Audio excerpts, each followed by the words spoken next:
Halo teman-teman, berjumpa lagi bersama saya Fahri S di channel YouTube saya. Pada kali ini saya ingin membahas mengenai bagaimana ayam menjadi berkualitas.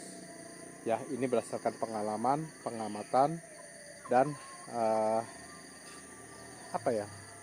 hasil pembelajaran saya selama ini.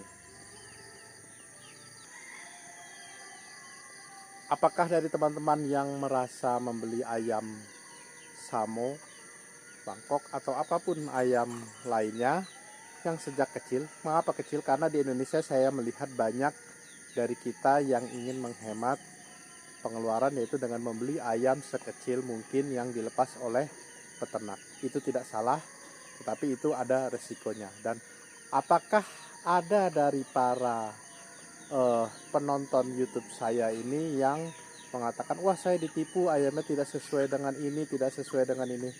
Stop, bukan berarti Anda ditipu, tapi bisa jadi Anda ditipu. Tapi Anda tidak boleh berpikiran negatif dahulu, dan itu adalah maksud dari konten ini.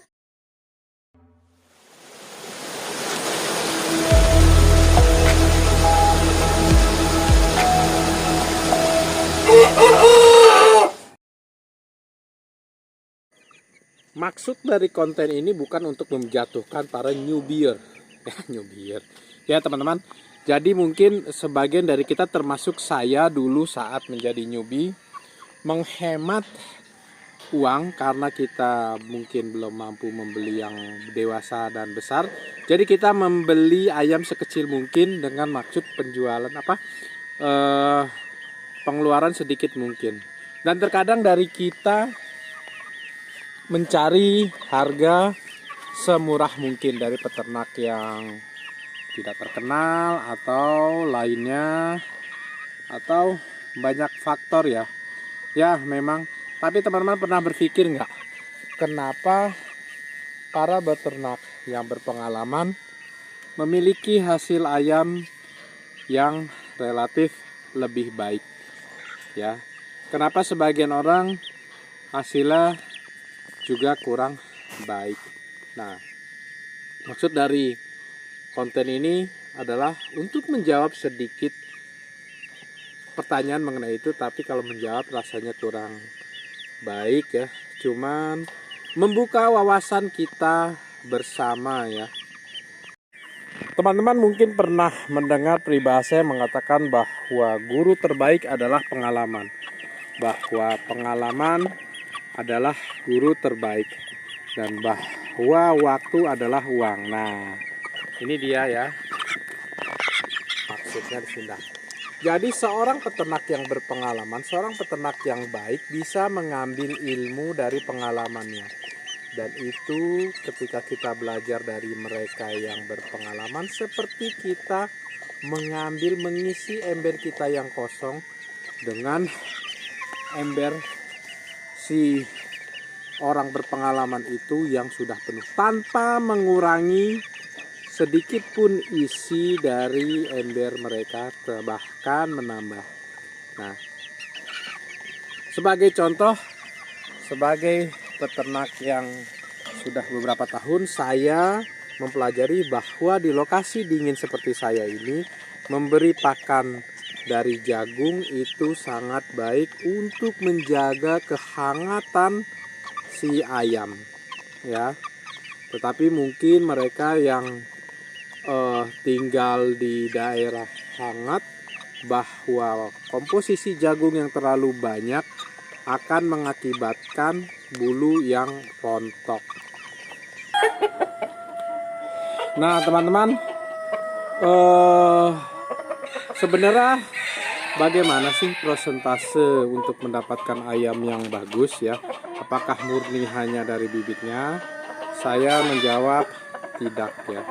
Jadi menurut pengalaman saya, bahwa untuk mendapatkan ayam yang bagus itu diperlukan, ini bukan angka pasti karena ini hanya pendekatan saya untuk penjelasan saja ya. Sebagai contoh, ini menurut saya ayam ini bibitnya bagus, tetapi perawatannya kurang bagus. Jadi Menurut pengalaman saya bahwa ayam yang bagus itu dia didapat dari 40% bibit ya. Kemudian 40% perawatan dan 20% takdir atau keberuntungan teman-teman. Ya. Ini teman-teman bisa lihat bagi yang mengikuti channel saya bahwa ini sebelumnya ayamnya bongkok ya dan berjalan susah. Sekarang alhamdulillah sudah lebih tegak, dahinya sudah naik dan badannya lihat sudah mulai berisi ya.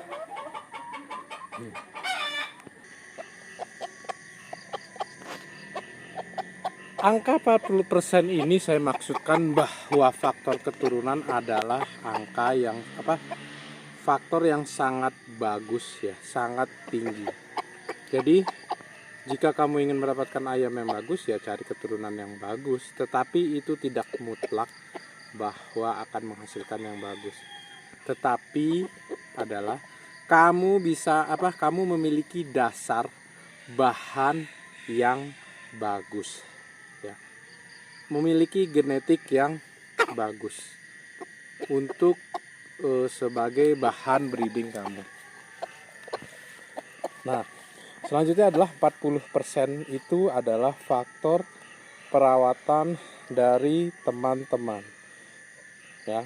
Faktor perawatan ini dari pemilihan kandang, pemilihan pakan, bagaimana perlakuan dia ya, bagaimana mungkin bagi yang dikonteskan melatih dia, karena semuanya itu butuh mental ya.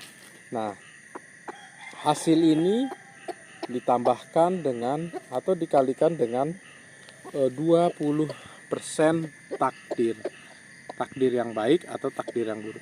Walaupun teman-teman sudah mendapatkan bibit yang bagus, tetapi sudah melakukan perawatan juga yang bagus, sudah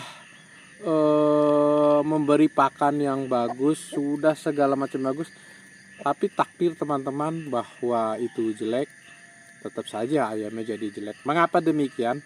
Ingat bahwa ayam dan hewan dan makhluk hidup lainnya bukanlah cetakan pabrik yang bisa kita cetak sesuai keinginan kita, tetapi dia adalah hasil dari alam, hasil dari ternak, hasil dari ciptaan Tuhan yang Maha Pencipta. Disitulah adalah gunanya takdir. Dan bagi seorang muslim, takdir, mengimani, mempercayai, meyakini takdir adalah bagian dari rukun iman. Jadi bagi teman-teman yang membeli ayam dari kecil, risikonya ada dua. Satu, risiko perawatan bagi mereka yang tidak berpengalaman. Satu lagi, risiko takdir yang buruk. Pahami ini, yakini ini. Nah, bagi teman-teman yang memiliki pengalaman dalam beternak ya, resikonya satu, takdir ya. Nah, jika teman-teman sudah memiliki bibit yang bagus, sudah merawat dengan bagus dan takdirnya ayamnya bagus, maka insya Allah dia akan bagus ya. Saya memiliki beberapa contoh ayam dari turunan yang sama dengan perawatan yang berbeda, maka dia memiliki hasil yang berbeda. Saya juga memiliki contoh ayam yang perawatan sama, turunan sama, tapi dia takdirnya berbeda, maka hasilnya berbeda ya. Nah, jadi kita tidak bisa menghilangkan faktor takdir ini ya. Nah, apa yang bisa kita perbuat sebagai manusia, apa yang bisa kita perbuat sebagai peternak, yaitu melakukan dua hal. Pertama, memilih bibit yang bagus, melakukan perawatan yang bagus. Selanjutnya sebagai manusia itu adalah ikhtiar kita. Kita tawakal kepada Tuhan untuk mendapatkan hasil yang bagus. Sebagai contoh ini adalah satu-satunya jantan yang tidak dibeli oleh orang. Saya rawat dengan sebaik mungkin. Dan ini satu-satunya jantan yang besar di kandang saya. Dan teman-teman bisa lihat hasilnya. secara mental dia bagus ya, secara penampilan insya Allah dia bagus ya, secara spesifikasi insya Allah bagus, tapi saya tidak mengadu jadi saya tidak tahu, cuman mentalnya bagus ya. Oke, demikian dulu video kali ini, semoga bermanfaat, semoga menginspirasi, semoga menjawab beberapa pertanyaan dari teman-teman. Sampai jumpa di video lainnya. Salam. Selamat sore ya. Ini udah sore, ini udah mendung tuh lihat. Wow.